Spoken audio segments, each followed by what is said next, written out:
saat kita hadir di kesempatan hari ini, kita dapat menjaga amanah kita sebagai seorang muslimah, sebagai anggota keluarga, sebagai ibu, dan juga amanah kita kepada Allah Subhanahu wa Ta'ala.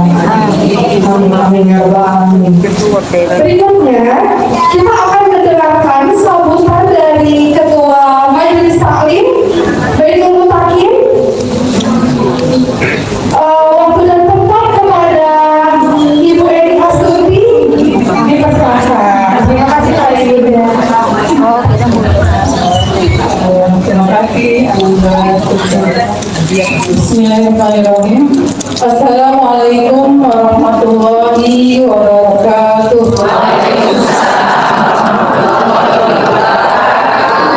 Apa kabarnya ibu-ibu cantik semua?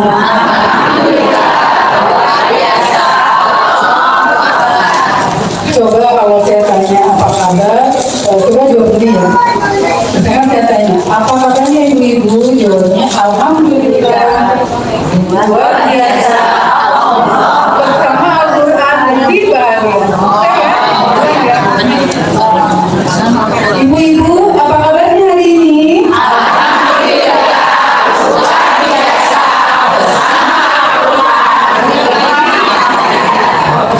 Allahu Akbar. Takbir ibu ya. Alhamdulillah. Wa bi'nimatillah wa syukurillah wa la haula wa la quwwata illa billahil aliyyil azim.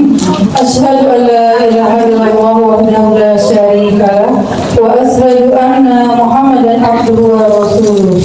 Allahumma shalli ala sayyidina Muhammad wa ala ali sayyidina Muhammad wa ala alihi Wabidina ilman wajibna fahma birahmatika ya arhamar rahimin.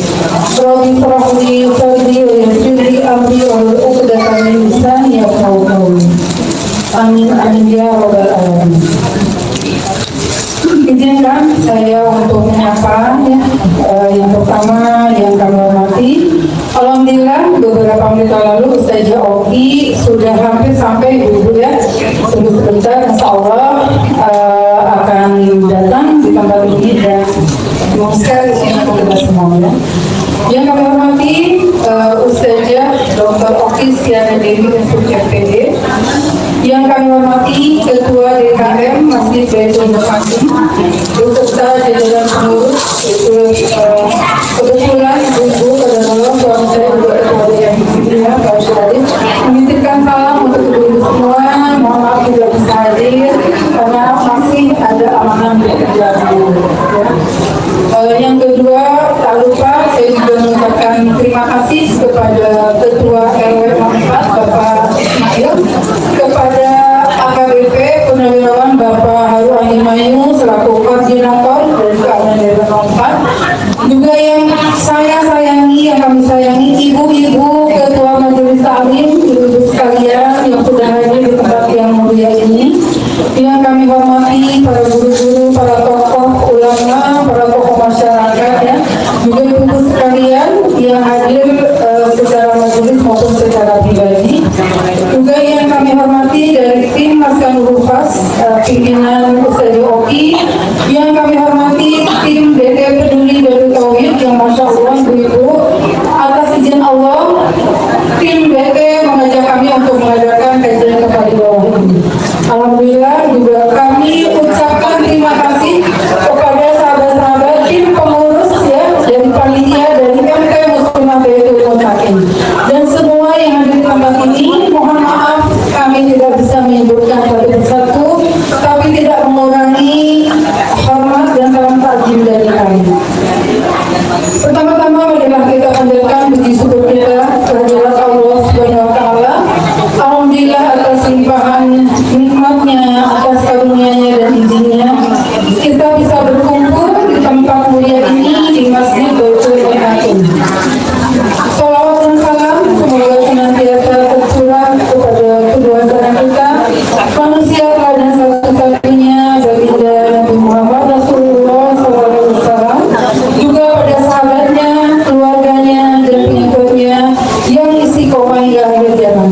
Mudah-mudahan kita semua termasuk di dalamnya dan mendapatkan syafaatnya di yaumul kiamah. Amin amin ya rabbal alamin. Ibu-ibu serta bapak-bapak, maaf Pak, lupa saya belum nyapa. Terima kasih juga bapak-bapak yang sudah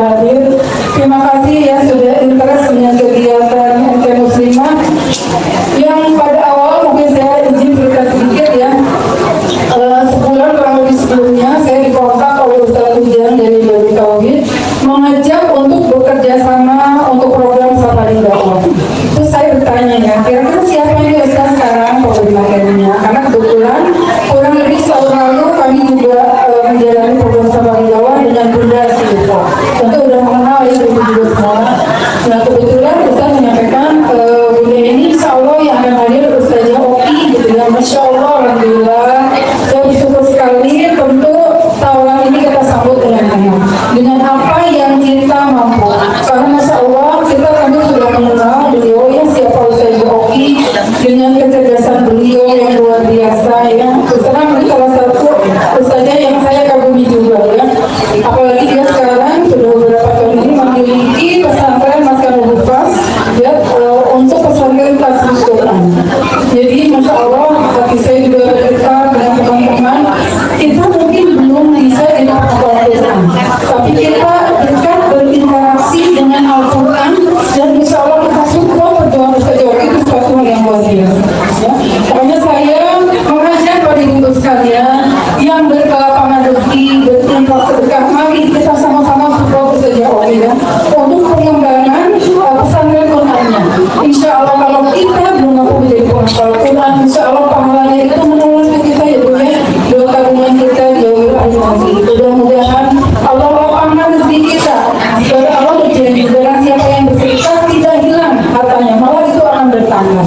Ya, kita harus yakin bahwa apa yang Allah sampaikan itu benar ya. Mungkin nanti akan lebih jauh dikaji ya oleh Ustaz Oki sesuai dengan tema hari ini.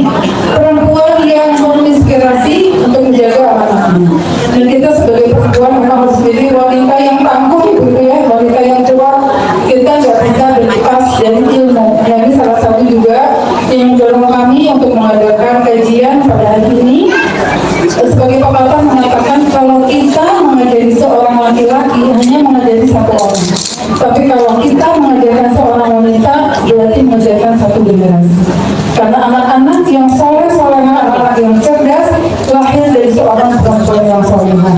Dan kita bisa ibu-ibu ya, sampai ibu-ibu ya, semangat ya, Insya Allah mudah-mudahan nanti Ustaz Oki bisa berbagi ilmunya, ya, bisa sharing, bisa mendapatkan ilmu yang bisa kita bagikan dan bisa kita aplikasikan di rumah tangga kita dan di lingkungan kita. Semoga amanah-amanah yang Allah berikan pada kita, baik sebagai pribadi, sebagai istri, sebagai ibu, ya, sebagai umat, ya, dimana kita juga harus punya peran di masyarakat, ya. Alangkah baiknya kalau di samping di rumah sebagai ibu, sebagai istri juga sebagai seseorang yang punya peran positif. Jadi kita tidak solehah sendiri, tapi mengajak juga teman-teman. Insya Allah teman-teman yang baik akan menjadi syafaat kita di yaumul qiyamah. Amin ya rabbal alamin. Mungkin gak banyak yang saya sampaikan ya. Pokoknya saya terima kasih banyak atas kehadiran ibu sekalian, undangan yang kami berikan. Alhamdulillah direspon dengan baik. Mohon maaf atas segala keterbatasan kami, atas penerimaan kami. Mungkin kami tidak bisa memberikan yang lebih ya. Tapi mudah-mudahan kajian hari ini bisa menjadi ajaran untuk silaturahmi, untuk menyebar ilmu dan saling memberikan kebaikan. Gitu ya. Semangat ibu-ibu ya. Terima kasih sekali lagi. Mohon maaf atas segala kekurangan. Wabillahi taufiq wal hidayah. Wassalamualaikum warahmatullahi wabarakatuh.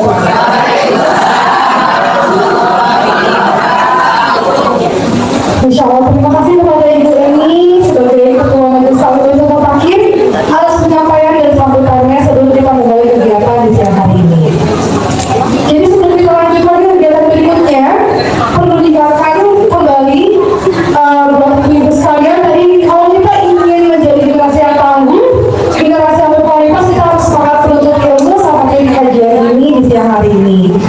Jadi tadi ada yang disampaikan lagi diingatkan dari Ustazah Oki bahwa untuk ibu-ibu sekalian dan bapak sekalian yang mungkin nanti setelah kegiatan mau berbelanja atau melihat-lihat pakaian muslimah, kemudian juga ada buku jadi voting, selain mendapatkan PTD dan foto dari Ustazah Oki, nanti bisa kumpul ada di belakang dan di harga 190.000. Insya Allah ini akan menjadi amal pahala juga untuk ibu bapak sekalian.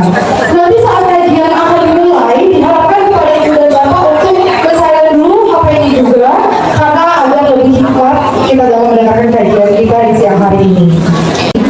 وعلى آله وصحبه أجمعين أما بعد رب اشرح لي صدري ويسر لي أمري واحلل عقدة من لساني يفقهوا قولي آمين يا رب العالمين.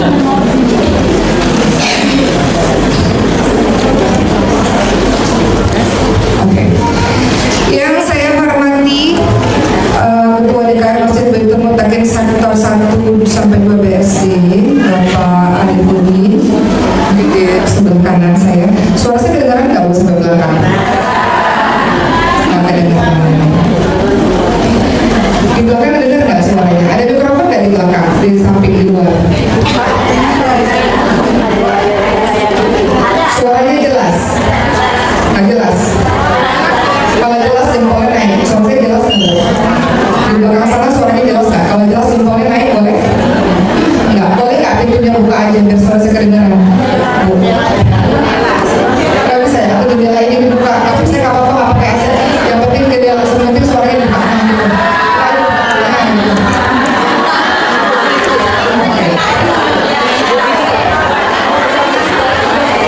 Pintunya buka, oke. Suara saya jelas sampai belakang sekarang? Jelas? Oke. Baik, kita mulai ya Bu. Yang saya hormati Bapak Arifudin, Ketua RW 04 Bapak Ismail, Bapak Harul Abimanyu, kemudian Ibu Yati, dan Yati, kemudian Ketua Majelis Ta'lim Ibu Eni, dan tokoh masyarakat yang tidak bisa disebutkan satu persatu. Hari ini langsung saja Ibu sehat.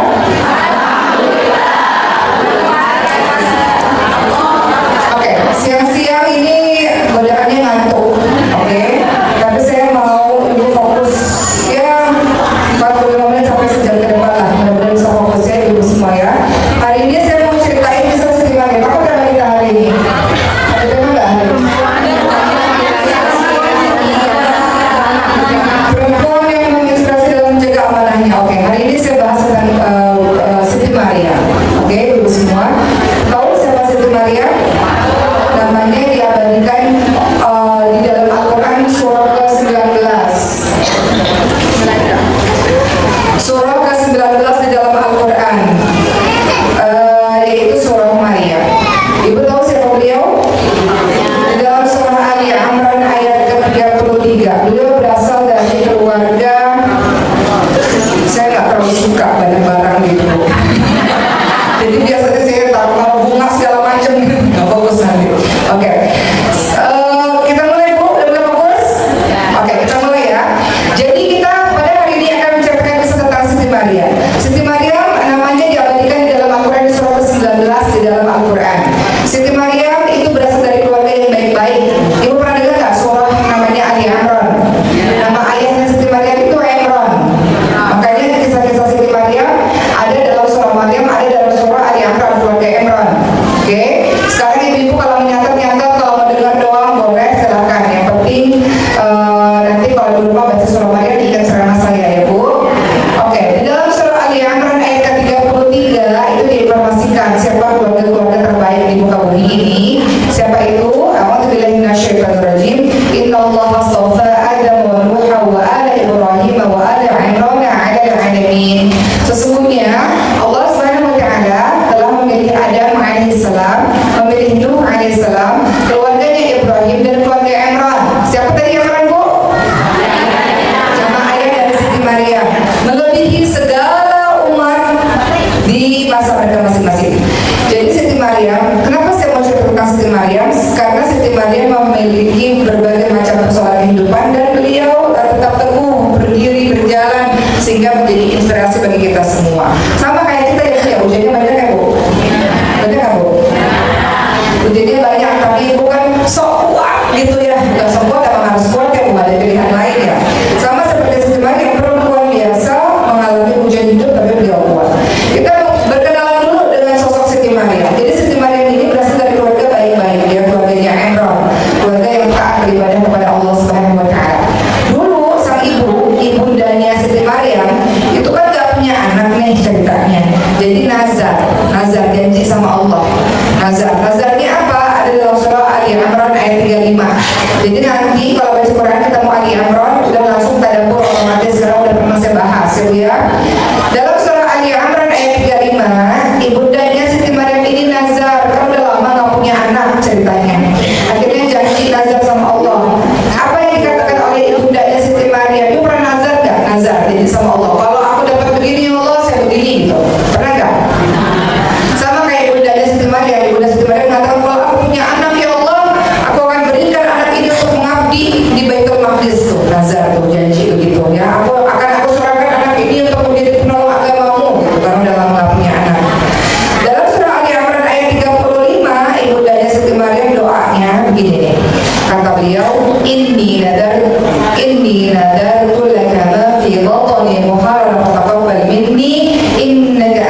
Sami'ul Alim. Jadi ini doanya Ibunda Siti Maryam dalam surah Ali Imran ayat ke-35. Doanya, ya Tuhanku, sesungguhnya aku bernazar janji kepadamu bahwa anak yang ada dalam kandunganku nanti nih kalau aku hamil, nanti anak yang dalam kandunganku menjadi hamba yang soleh dan berkhidmat di Baitul Maqdis. Karena itu terimalah nazarmu ini, katanya. Jadi beliau nazar, kalau aku misalnya dapat, ya Allah, anak ini akan aku jadikan sebagai pejuang agamamu, gitu. Nazar, berjanji. Kira-kira kalau ada orang nazarnya begini, berarti ibunya ibunda yang solehah enggak? Ya Allah, aku hamil, aku mengandung, dan aku bernazar anak ini akan menjadi penjaga Baitul Maqdis. Gak akan mungkin keluar dari lisan seorang ibu yang tidak taat kepada Allah, ya kan? Ya Allah, kalau aku punya anak, aku jadikan anak ini pengabdi, ya Allah, bela agamamu. Ini kalimat-kalimat begini hanya dikeluarkan oleh ibu yang solehah, betul? Oke. Ini kita masih ikutin kisahnya Siti Maryam dari awal, ya Bu. Ini juga termasuk pendidikan anak nih dalam surah Ali Imran 35 sampai 37, pendidikan anak ala ibundanya Siti Maryam. Jadi nazar janji, ya Allah, kalau aku mengandung dan aku hamil dan aku melahirkan anak ini akan jadi penolong agamamu, ya Allah. Kemudian berikutnya apa lagi? Berikutnya di dalam surah Ali Imran ayat ke-36. Ketika anak itu lahir, kemudian diberikan nama yang baik, ya, namanya adalah Maryam. Wa inni samaituha Maryam. Diberikanlah nama anak itu menjadi nama anak yang baik, yaitu Siti Maryam. Jadi kalau kita punya anak, punya cucu, punya siapapun itu, doa berupa nama. Nama itu adalah doa, ya Bu ya. Maka seperti Ibunda Siti Maryam memberikan nama anak itu nama Maryam. Dan doa lagi, banyak banget doa. Artinya setiap lisan dari ibu khususnya harus penuh dengan doa. Lihat dalam surah Ali Imran ayat 36, ibunya doa lagi nih kepada Siti Maryam. Doanya kepada Allah tentang Siti Maryam, ya. Doanya adalah wa inni samaituha Maryam wa inni u'idzuha bika wa dzurriyyataha minasyaitonir rajim. Jadi ibunya doa sama Allah, ya Allah, aku kasih nama anak ini Maryam, ya Allah. Ya Allah, aku mohon perlindungan untuknya serta anak keturunannya kepada pemeliharaan Engkau dari syaitan yang terkutuk. Jadi kita masih pembahasan tentang ibundanya Siti Maryam. Kalau mau kita bahas parenting, ini masuk ilmu parenting, Bu, di mana beliau berdoa, beliau memberikan nama yang baik, banyak lagi berdoa, ya, minta agar Allah jaga keturunannya. Kemudian masih di lembaran yang sama, nanti di surah Ali Imran ayat 37 paling bawah lah, ya. Nanti kemudian ibundanya Siti Maryam itu diceritakan lagi di sini, sejak kecil anak itu diberikan di Baitul Maqdis Palestina. Ya kayak ibu lah, anaknya kecil-kecil taruh di pesantren, kan? Kalau udah masuk SMP taruh di pesantren, sama. Siti Maryam juga masuk pesantren. Nama pesantrennya adalah Baitul Maqdis. Sedih nggak bisa sama anak? Oh sedih.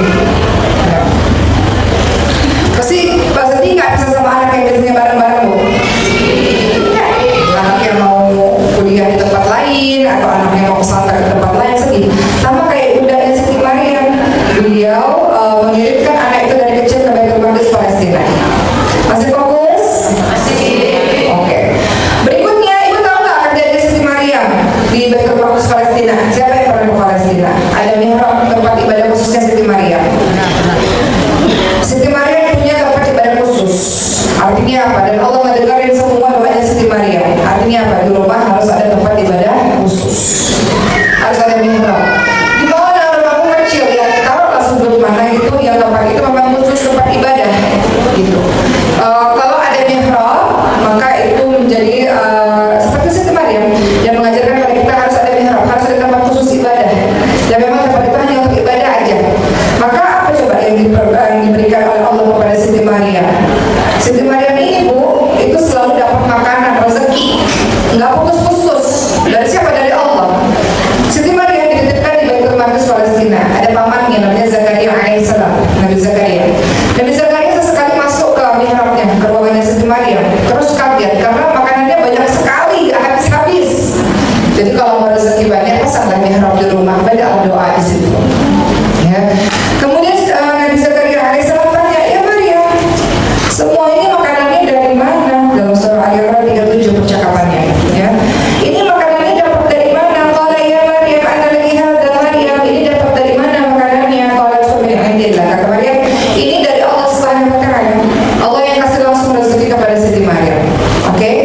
sekalian, sama-sama kita sudah tahu mengenai sebentar, Pak Ibu. Ini dari tadi rambutnya kelihatan, Pak Ibu.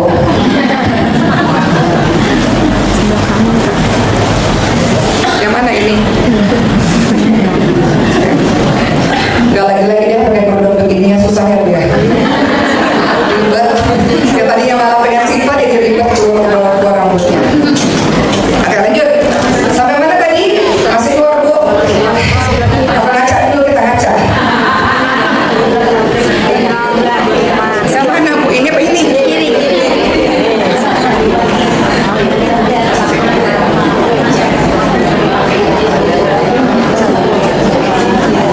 Udah iklan sebentar. Lanjut lagi ya. Masih ada lagi Bu? Astagfirullahaladzim. Niatnya mau cepet-cepet tadi di rumah pakai kerudung langsung jadi malah ribet.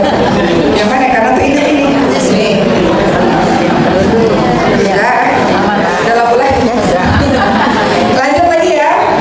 Masih semangat enggak? Tadi udah baca surah Ali Imran ya, ayat ke-35, 36, 37, oke? Dicatat Bu, lupa ini. Oke, kemudian apa terjadi berikutnya? Siti Maryam suka sekali beribadah kepada Allah Subhanahu wa taala. Kayak ibu suka beribadah kepada Allah ya kan? Tiba-tiba pada saat lagi ibadah datanglah malaikat berwujud manusia yang tampan rupawan. Lalu malaikat itu dalam surah Ali Imran 45 lalu berkata pada Siti Maryam, "Hai Maryam, sesungguhnya Allah mengembirakan kamu dengan kelahiran seorang putra, yaitu Isa alaihissalam, seorang terkemuka di dunia dan di akhirat dan termasuk orang-orang yang didekatkan kepada Allah Subhanahu wa taala." Lagi ibadah nih, tiba-tiba datang malaikat berwujud manusia, engkau kayak kalau bahasa kita nih, engkau hamil gitu. Apa reaksinya? Kaget nggak? Kaget. Apa kata Siti Maryam dalam surah Ali Imran ayat 47? Kata Siti Maryam, "Ya Tuhanku, bagaimana mungkin aku memiliki anak padahal aku belum pernah disentuh oleh lelaki manapun?" Siti Maryam sangat menjaga dirinya. Dan Allah berfirman, kata Allah apa? Demikianlah Allah menciptakan apa yang telah dikehendakinya. Apabila Allah menghendaki menetapkan sesuatu, maka Allah akan berkata kun fayakun. Maka apa artinya di sini Bu? Apapun bisa terjadi. Jadi kalau ada ujian-ujian, gak usah nanya-nanya, kenapa ya Allah? Ya Allah udah jawab. Udah jawab barusan. Ya, kata Allah apa? Demikianlah Allah menciptakan apapun yang dikehendakinya. Apabila Allah berkehendak menetapkan sesuatu, maka cukup mengatakan kun.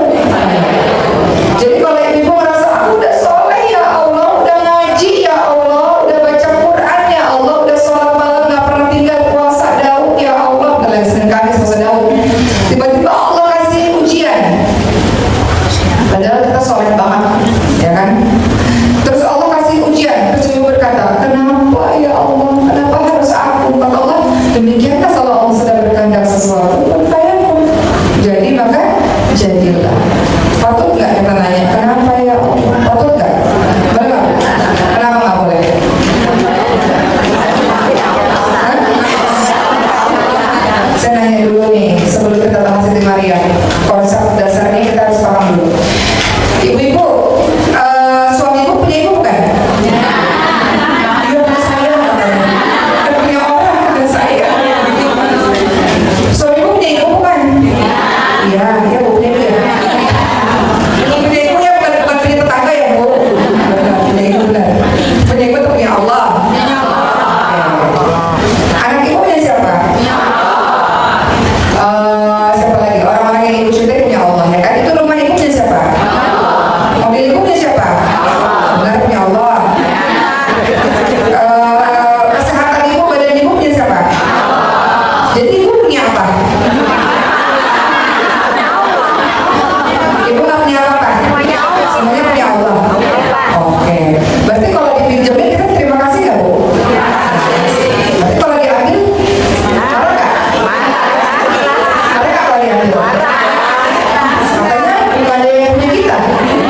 Ibu belajar dia sama tukang parkir.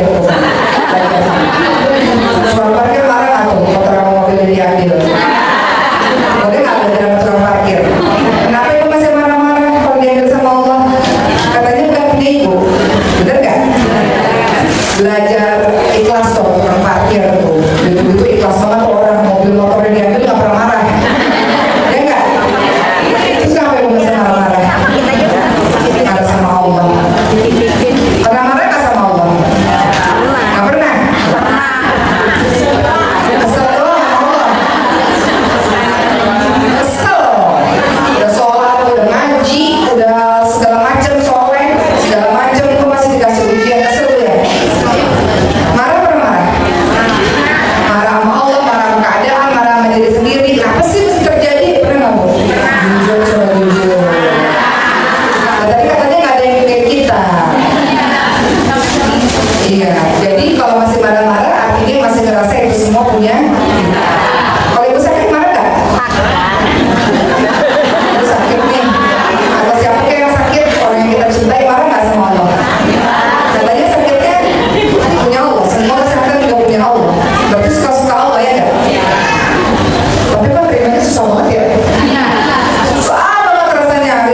diam aja, dia berkesah aku. Bapak-bapak, lewati insya Allah. Kan kita mau belajar dari Siti Maryam nanti. Oke, lihat dulu tuh Al-Baqarah 155. Tadi kan Allah menguji dengan ketakutan, kekurangan, harta juga. Artinya Allah akan menguji kita dengan kekurangan, kehilangan dan ketakutan. Itu pasti akan terjadi. Ada seorang jemaah bilang begini, Ustazah, saya udah 30 tahun hidup, kayaknya hidup saya enak-enak aja, nggak ada ujiannya. Benar nggak ada ujiannya? Ini yang ngerasa hidupnya flat-flat aja, bener nggak ada ujiannya? Kata siapa? Emangnya sehat bukan ujian? Sehat ujian enggak? Oh bisa sehat jadi ujian? Ya barangkali dengan sehat jadi sombong, barangkali gara-gara sehat jadi nggak bangun lagi sholat malam, barangkali gara-gara sehat jadi banyak maksiatnya, kadang-kadang sakit udah nggak bisa maksiat lagi, kadang-kadang sakit jadi anugerah gitu. Kaya raya ujian bukan? Teman saya kaya raya lalu saya takut banget, duitnya banyak banget, takut rebutan ini anak cucu katanya, takut jadi fitnah. Abdurrahman bin Auf sahabat Nabi juga bilang begitu, aduh takut nih uangnya banyak banget nih, takut kan kalau duitnya terlalu banyak, dihisapnya lama. Ibu tahu orang kaya dihisapnya lama? Ditanya dulu dari mana nih hartanya, kemana nih kamu infakkan. Kalau orang miskin cepet kan duitnya dikit ya, jadi gak banyak, gak panjang. Ibu mau dihisapnya lama atau dihisapnya cepet? Berarti ibu jadi orang kaya atau orang miskin? Kalau jawab tuh harus konsisten. Ibu mau yang mana? Ini di luar kasihan ya, ini gak denger deh ceramah saya. Dengar kamu? Ibu mau jadi orang kaya atau orang miskin?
Jadi ada pun ayat itu rumah nanti. Jadi itu adalah ayat yang memberitahu kepada kita ya udah nggak berhak kita marah-marah. Nggak berhak marah-marah. Ibu nih ngasih duit nih ke orang, kita mau bantu dia, terus kita mau nagih, dia yang lebih galak, kesel nggak? Kok dia lebih galak ya daripada saya yang minjemin? Jadi jangan jadi orang yang kayak gitu. Nggak mudah ya Bu, nggak mudah melaluinya. Kalau ngomong sih mudah, kita tawa-tawa, tapi dalam pelaksanaannya itu nggak mudah. Betul? Makanya kita belajar dari kisahnya Siti Maryam. Balik lagi kisah Siti Maryam. Jadi ketika Siti Maryam mengandung, ketika malaikat bilang kamu hamil ya, lalu Siti Maryam berkata dalam surah Al-Baqarah 7, gimana mungkin aku punya anak ya Allah, katanya. Padahal aku belum pernah disentuh oleh lelaki manapun. Kata Allah, kalau Allah sudah berkehendak pun sayaku. Maka apa yang terjadi? Siti Maryam shock, sama kayak kita. Kalau ada musibah kan shock. Musibah kan tiba-tiba aja datangnya. Kayak saya, Allah kasih ujian tiba-tiba ayah saya meninggal, nggak ada sakit, nggak ada apa-apa, meninggal, shock. Ya kan, Allah maafirlahu warhamhu wa'afiyahu wa'afu, semoga Allah maafir beliau, amin amin dan beralamin, shock. Terus kalau udah shock tuh udah gemeter, nggak tahu lagi mesti buat apa gitu kan, shock kok tiba-tiba kayak mimpi gitu. Bener nggak Bu? Tiba-tiba ada meninggal, tiba-tiba sakit, tiba-tiba begini, begitu semuanya serba kayak mimpi, tapi itu nyata ya harus dihadapi. Terus ketika Siti Maryam tiba-tiba hamil, shock. Berasal dari keluarga baik-baik, nggak pernah dekat sama laki-laki manapun, kerjanya ibadah terus di mihrab, tiba-tiba hamil. Apa yang dilakukan Siti Maryam? Ibu kalau lagi sedih ngapain? Mengasingkan diri nggak? Pengen sendiri dulu nggak? Atau pengen dipupuk sama suaminya? Oh, udah lewat itu saja, udah lewat itu. Dulu masih muda-muda masih pengen dipupuk, sekarang mau udah.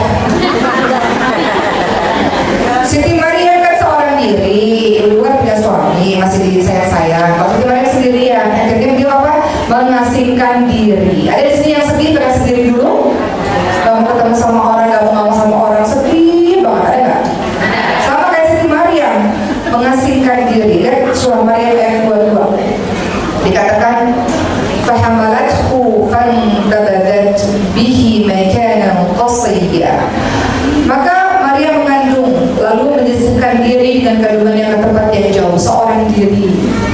Gak sanggup, ini terlalu berat nih, dan gak mau sama siapapun, sedih banget, pengen sendiri dulu dalam keadaan hamil yang terus membesar, ya.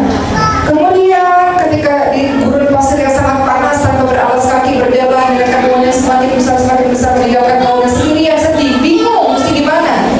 Nanti kalau misalnya ada di kaumnya, nanti kaumnya akan mengata-ngata, ini gak akan percaya kalau Siti Maryam bilang aku gak merupakan aku, orang gak bakal percaya, artinya hamil. Jadi Siti Maryam gak tahu lagi harus berbuat apa. Maka beliau seorang diri sendirian. Ibu kalau lagi sedih sendirian, kalau lagi sedih mau makan mau minum gak? Ya. Oh, makan ya. Sama kayak saya tuh kalau lagi sedih makan. Jadi orang sedih itu ada dua Bu, bisa makannya over atau gak makan sama sekali. Bisa tidurnya over, tidur terus atau gak tidur sama sekali. Ekstrim dia. Jadi kalau ada yang bilang, saya sedih sih tapi saya makan mulu dan tidur mulu, indikator stres itu. Ya sama aja, gak makan sama sekali atau gak tidur sama sekali, atau makan terus dan tidur terus. Kalau saya termasuk yang makan terus, tidur terus, karena gak ingat apa-apa. Kalau makan kan kayak surga ya, makan lagi, tidur udah gak ingat apa-apa. Siti Maryam pada saat itu gak mau makan. Kata Allah apa? Nih bagi orang-orang yang lagi stres nih di rumah ini. Ini buat orang-orang yang stres ya. Dalam surah Maryam ayat ke-24 ya. Jadi Jibril menyerunya dari tempat rendah, janganlah kamu bersedih. Jadi wahai jiwa-jiwa yang bersedih di sini, jangan sedih terlalu lama, oke? Sesungguhnya Tuhanmu telah menjadikan anak sungai di bawahmu, oke? Dan kemudian dalam surah Maryam ayat ke-25, goyangkanlah pohon kurma. Oke, saya mau kasih tahu. Allah terus di ayat berikutnya nanti Maryam 26 makan, minum dan bersenang-senang. Jadi saya cuma mau kasih tahu, Siti Maryam shock dan sedih luar biasa, terus mengasingkan diri seorang diri, tapi Allah memerintahkan boleh nggak kamu yang lagi sedih-sedih, boleh nggak jangan zolim sama diri sendiri, makan yang baik, minum yang baik, terus senang-senang, boleh nggak? Kamu nggak bisa menggantungkan kebahagiaanmu dengan orang lain, yang membuat kamu bahagia dirimu sendiri. Nanti ibu bilang, gimana aku bisa bahagia, suamiku aja begitu, gimana aku bisa bahagia, orang tuaku aja begitu, gimana? Kenapa harus orang lain yang bertanggung jawab atas kebahagiaan? Kita meningkatkan kebahagiaan kita sendiri. Cari hal-hal yang membuat engkau bahagia. Self love, cintai diri sendiri dulu. Kan selama ini ibu mikirinnya orang lain terus, mikirin suami, mikirin anak, mikirin yang lain-lain. Lupa untuk diri ini juga perlu disayang loh. Bener nggak? Cara sayang diri sendiri gimana? Makan, minum, senang-senang, Taiwan, jalan-jalan, shopping, ada duit ke shopping. Shopping ada duit masalahnya. Apa lah terserah ibu lah ya, ibu happy, ibu mau ngapain? Dan ibu happy, ibu harus bahagia. Kalau ibu nggak bahagia, gimana bisa bahagiain orang? Bener nggak? Kalau ibunya ibu harus waras.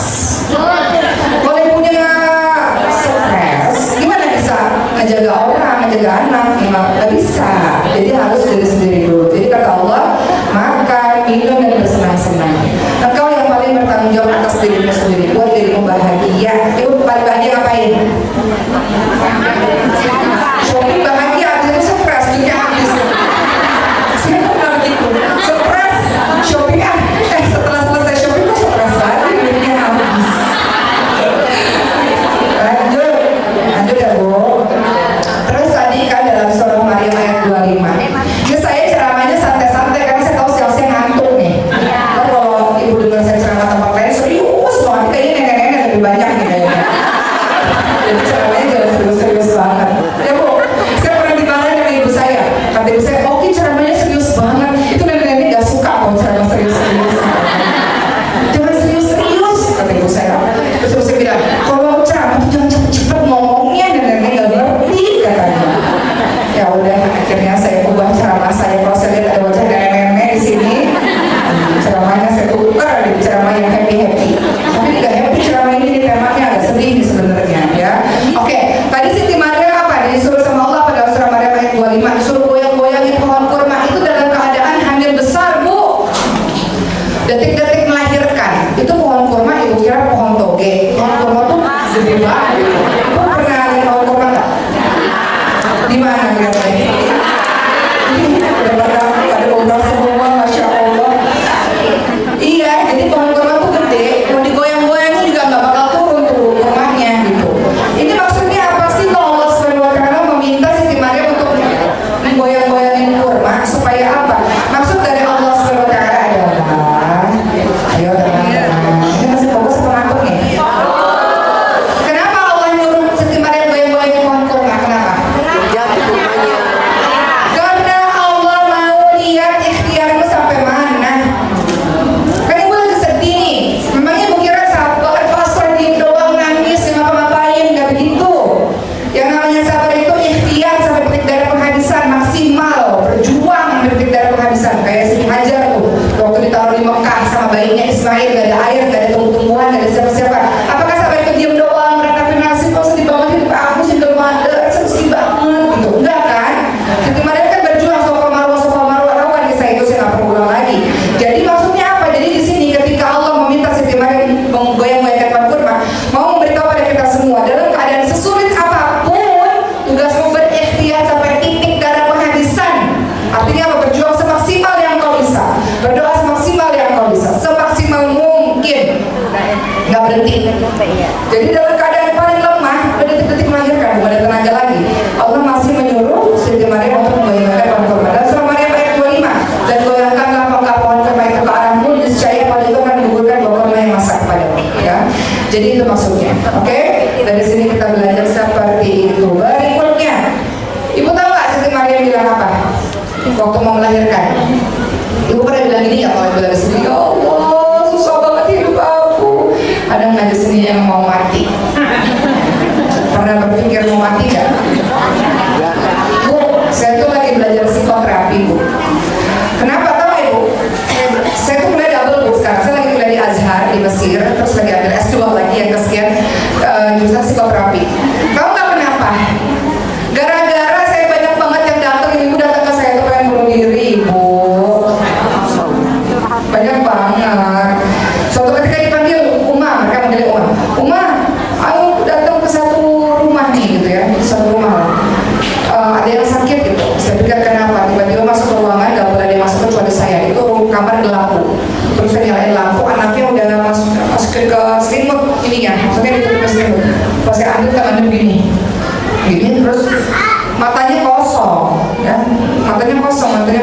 setelah itu dia mau benturin di kepalanya ke dinding, dia tangannya begini terus, taunya di dalamnya udah ada silet. Iya, anak muda, anak gadis ya. Terus dalam keadaan begitu orang mau bunuh diri dikasih ayat, agak nggak pas juga ya Bu ya.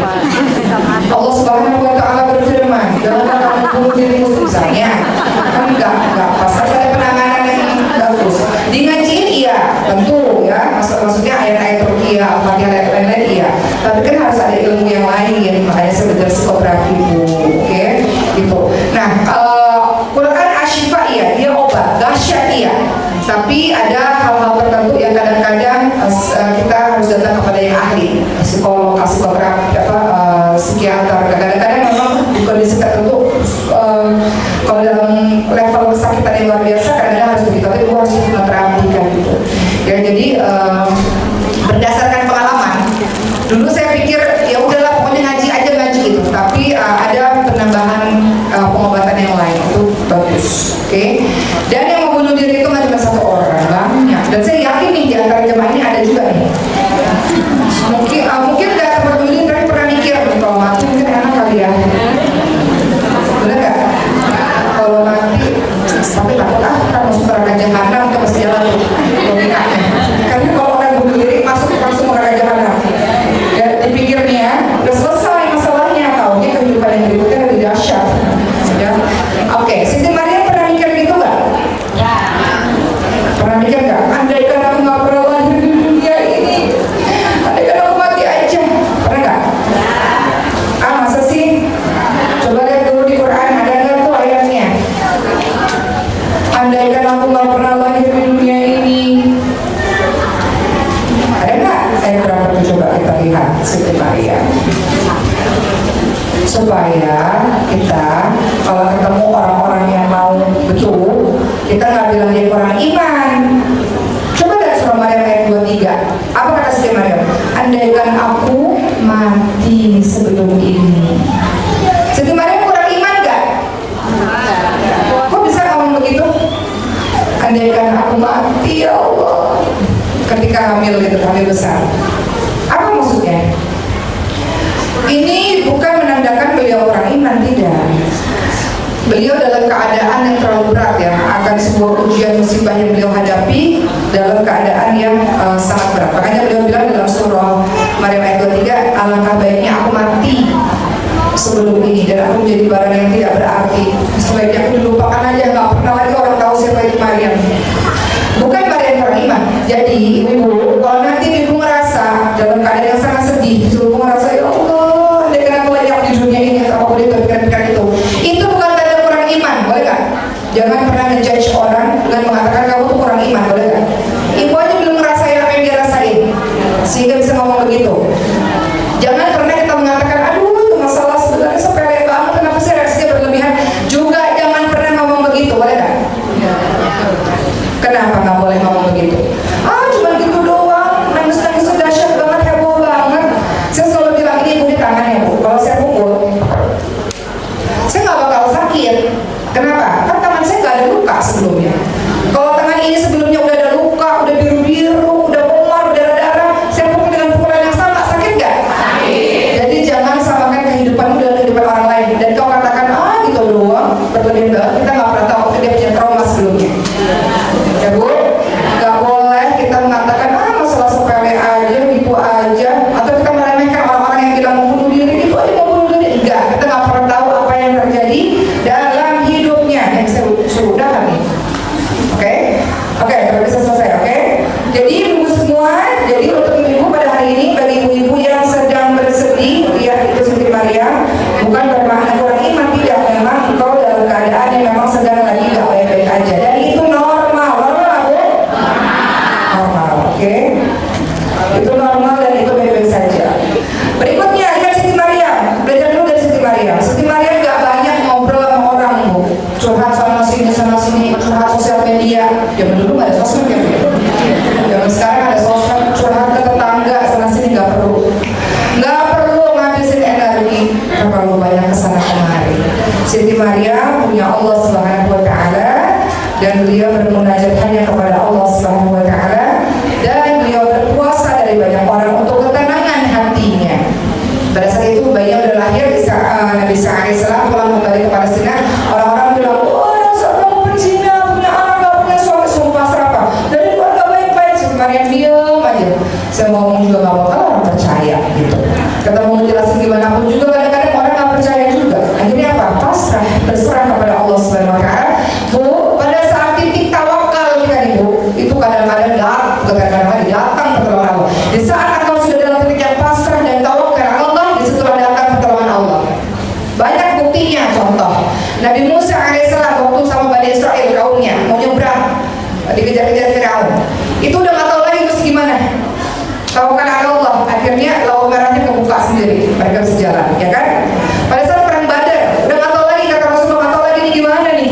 Ini pasukan cuma 1000, musuhnya banyak banget. Udah tawakal Allah, udah dalam titik yang pasrah, tawakal berserah, ya Allah, tugas kami ikhtiar maksimal, gak maksimal. Tiba-tiba Allah kirim ribuan malaikat untuk membantu pada saat perang Badar. Dalam kehidupan kita Ibu semua, kadang-kadang ujian terlalu dahsyat, kita nggak tahu gimana cara menyelesaikannya. Udah segala macam dicoba, kita nggak tahu. Tawakal ala Allah. Pada saat hati nggak melekat dengan siapapun, hati nggak melekat pada siapapun, nggak melekat pada apapun, ya tadi kita bicara di bahasa awal Al-Quran 1:5 tadi. Dan pada saat kita tawakal berserah sepenuhnya pada Allah, disitulah datang pertolongan Allah. Percayalah, itu di detik-detik terakhir tuh sudah datang tuh, tiba-tiba terus suka ngerasa ternyata bisa selesai ya. Wah ternyata aku bisa melewatinya, nggak nyangka. Itu nggak nyangka sendiri, benar kamu? Pernah nggak ngalamin itu?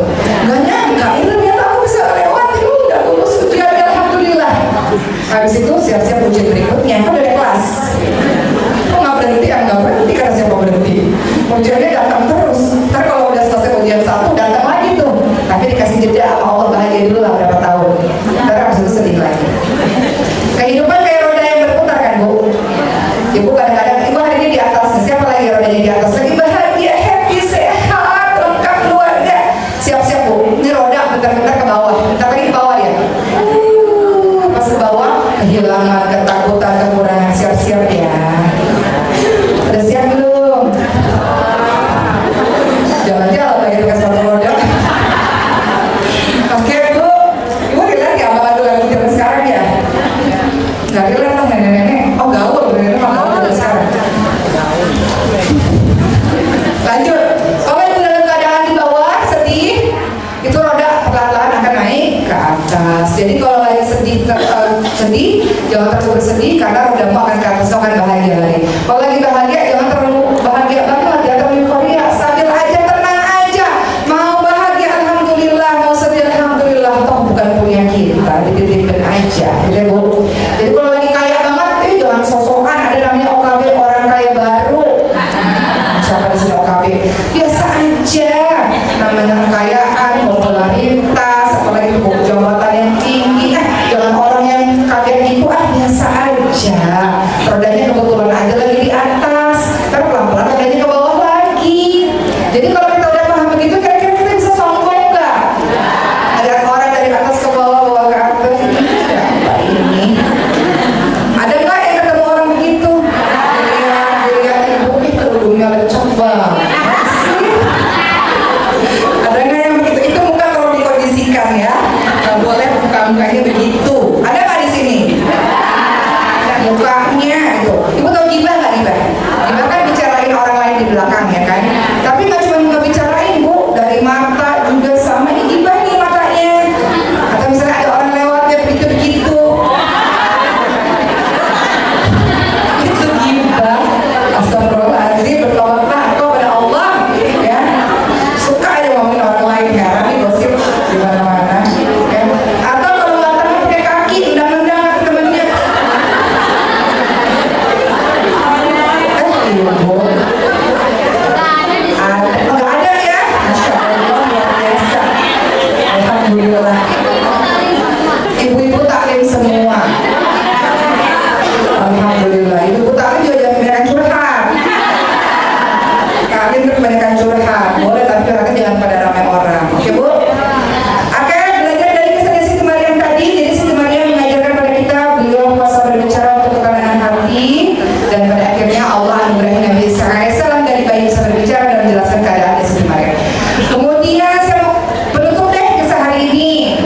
ibu supaya jadi ibu yang tangguh dan hebat.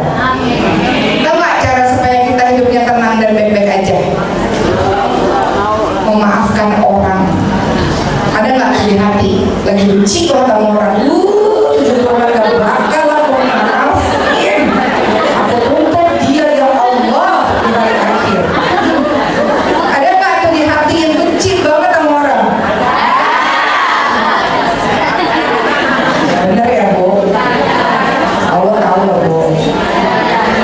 Saya mau tanya sama Ibu, Bu, kalau Ibu marah sama orang nih, Ibu benci banget sama orang, Ibu bilang Ibu gak akan maafin. Ini kan sakit ya? Ibu mikirin gak tuh orang? Pastilah Ibu benci banget sama dia, Ibu betul banget. Ya kan Ibu benci banget kan? Terus kalau Ibu sakit di sini, Ibu pikir orang-orang yang sakit badan tuh itu gara-gara apa? Salah satunya gara-gara pikiran. Yang nih nenek-nenek awet muda, kenapa? Nggak mikir macem-macem. Enggak? Awet ibu nih nenek-nenek mbak-mbak di sini ya. Senyumnya cantik, fresh, umur 71 kayak 17. Kenapa? Hatinya bersih Bu. Kalau ada masalah mau, udah nggak usah mikir yang berat-berat. Ini udah takdir dari Allah. Ridho aja, maafin semua orang. Bener nggak? Tapi kalau di sininya marah, benci, dendam, mikir apa kayak jadi cemberut nggak percaya lagi. Habis itu datang dari penyakit-penyakit. Berbagai macam penyakit datang. Ya gara-gara stres. Percaya nggak penyakit badan itu datang gara-gara stres salah satunya? Jadi belajar dari kisah Siti Aisyah. Siti Aisyah ini kisah penutup saya pada hari ini. Dalam surah An-Nur, tadi Ibu tadabbur di rumah baca surah An-Nur, baca Arabnya, baca Indonesianya. Siti Aisyah, istri yang paling dicintai Nabi. Nabi sangat cinta pada Siti Aisyah. Pernah difitnah, tahu nggak fitnahnya Siti Aisyah? Difitnah berselingkuh. Oke, difitnah berselingkuh. Dan fitnah itu hampir satu Madinah percaya, satu kampung, satu komplek percaya semuanya tentang berita itu. Bayangkan seorang wanita salehah difitnah. Ibu pernah difitnah nggak? Memangnya Ibu pikir dalam hidup semua orang cinta Ibu? Memangnya Ibu pikir dalam hidup semuanya lovers? Ibu punya haters nggak? Nah, cuma saya yang punya haters, Ibu juga punya haters. Dalam hidup ini ada lovers, ada haters. Di Muhammad ada suka, ada yang suka, ada yang benci. Sama seperti Siti Aisyah. Beliau pada saat itu fitnahnya hadis ya, berita bohong, tersebar berita bohong yang saling dibicarakan bahwa Siti Aisyah ini berselingkuh. Tahu nggak siapa yang nyebarin fitnah? Orang terdekatnya, kerabatnya sendiri, namanya Mistah. Ibu kalau digosipin sama orang terdekat nih, sakit hati nggak? Kalau digosipin sama netizen mah nggak kenal, bodo amat kadang-kadang. Tapi kalau digosipin, penyebar fitnah itu adalah orang yang selama ini kita tolong hidupnya, kita bantu dia sampai dia punya hidup enak. Terus ternyata dia yang duri dalam daging musuh dalam selingkuh, dia yang pengkhianat. Sakit nggak? Contoh misalnya siapa lah, misalnya nggak tahu lah siapa orang terdekat ibu ya, suami kah, anak kah, orang terdekat kita, dia yang berkhianat, dia yang jelek-jelekin. Sakit banget nggak rasanya? Ya kan? Maka pada saat itu ayahnya Siti Aisyah namanya Sayyidina Abu Bakar bilang, aku nggak akan pernah mau nafkahin Mistah lagi, nggak akan aku maafin dia, semua hidup nggak bakal aku maafin. Terus ibu lihat deh surah An-Nur ayat ke-22. Allah negur tuh bagi orang-orang yang nggak mau maafin orang lain. Kira-kira sikapnya Sayyidina Abu Bakar normal nggak? Aku nggak mau lagi ngasih nafkah sama dia. Ini udah puluhan tahun aku kasih nafkah, aku kasih dia hidup yang baik, dia yang malah menyebarkan fitnah. Kira-kira sikapnya Sayyidina Abu Bakar normal nggak bagi kehidupan kita? Ibu juga kalau dijahatin, boleh ngasih duit. Ini orang nggak tahu diri banget bahasanya kita ya, ya nggak Bu? Udah dikasih kehidupan yang baik, malah mencelakakan, malah bikin gosip luar biasa. Sayyidina Abu Bakar itu nggak bakal lagi aku nafkahin gitu. Kemudian Allah Subhanahu Wa Taala menegur dalam surah An-Nur ayat ke-22. Ibu lihat ya di situ. Allah suruh apa? Allah suruh maafin. Allah suruh untuk memaafkan Mistah. Susah nggak Bu? Maafin orang yang udah sampai satu kampung Bu, ibu digosipin misalnya pada perbuatan yang ibu nggak melakukan. Apa kata Allah Subhanahu Wa Taala? Allah Subhanahu Wa Taala menegur Sayyidina Abu Bakar dengan kalimat wal yafu wal yasfahu, maafkan dan berlaku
ruangan khusus di ruang belakang. Di luar itu ada buku saya Bu, judulnya Healing Parenting. Ya, baru ceritakan saya ibu-ibu soleh zaman dulu lah, ibu-ibu para ulama. Nanti udah beli, saya tunggu di belakang kan. Kalau di sini foto nggak mungkin ya Bu, kan udah masak juga ya.